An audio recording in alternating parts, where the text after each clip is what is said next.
कोल्हापूरचा शाही दसरा महोत्सव यंदा राज्यातील प्रमुख महोत्सव म्हणून दिमागात साजरा होत असून विविध उपक्रमाद्वारे जिल्ह्याची समृद्ध परंपरा आणि संस्कृतीचं दर्शन घडवलं जाते। महोत्सवाच्या दुसऱ्या दिवशी पारंपरिक वेशभूषा दिन उत्साहात पार पडला। जिल्हाधिकारी कार्यालय, जिल्हा परिषद, महानगरपालिका, मध्यवर्ती प्रशासकीय इमारत, जलसिंचन विभाग, कृषी, सहकार, क्रीडा तसेच तालुका कार्यालयातील अधिकारी कर्मचाऱ्यांनी पारंपरिक पोशाख धारण करून संस्कृतीचा जिवंत संदेश दिला। या उपक्रमात शासकीय, निमशासकीय आणि खासगी आस्थापनांनी उत्स्फूर्त सहभाग नोंदवला।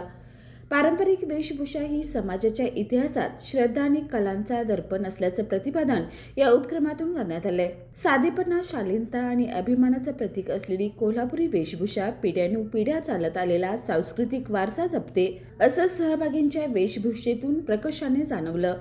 याच पार्श्वभूमीवर लीडकॉम मार्फत जिल्हाधिकारी कार्यालयात कोल्हापुरी चप्पल स्टॉल उभारण्यात आलाय।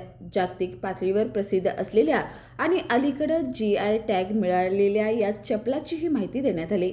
चप्पल ही केवळ आरामदायक व टिकाऊ नसून स्थानिक कारागिरांच्या कौशल्याचं प्रतीक असल्याचं अधोरेखित झालंय। शाही दसरा महोत्सवात चप्पलचा प्रचार करण्यासाठी विशेष प्रयत्न होत असून पारंपरिक वेशभूषा दिनानिमित्त चप्पल परिधान करण्यास प्राधान्य देण्यात आले। दसरा चौकातील सार्वजनिक कार्यक्रमातही चप्पलची ओळख वाढवली जात आहे।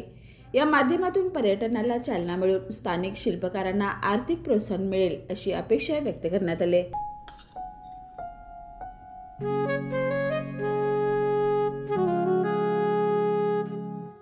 बाबा, आज येताना बासुंदी घेऊन या ना। अगं, कालच आपण आईचा वाढदिवस होता म्हणून आणली होती ना। ऐकलं, गोकुळची बासुंदी पुन्हा खावीशी वाटतेय। खरं सांगू, मलाही खावीशी वाटतेय। पुन्हा पुन्हा खावीशी वाटणारी गोकुळ बासुंदी।